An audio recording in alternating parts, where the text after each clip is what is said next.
Hello everyone, my name is Yokesh H from the AIDS department. In this program, we will use Python and NumPy to implement keyword decomposition with the Gram Cement method. We start by importing NumPy as NP to handle matrix operations. The function keyword decomposition of A takes an input matrix A and return its keyword decomposition. Next we process the first column. We copy the first column of A into U and normalize it to create the first column of Q. This ensures that the first column of Q matrix is a unit vector in the direction of the first column of A. We assume the first column of A matrix will become the first vector in Q matrix.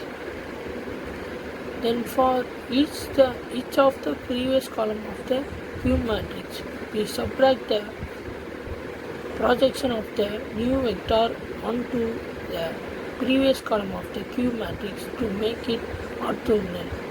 Finally, we normalize the vector to ensure it has a unit length and add it to Q matrix. Once we have Q matrix, we compute the upper triangle matrix or by taking the dot product of the column of A with the corresponding column of Q.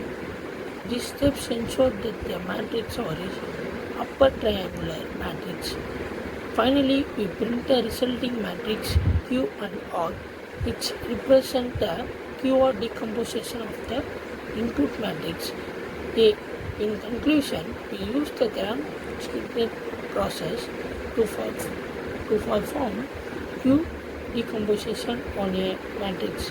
This method is widely used in various numerical algorithms such as solving linear systems or finding the least square solutions.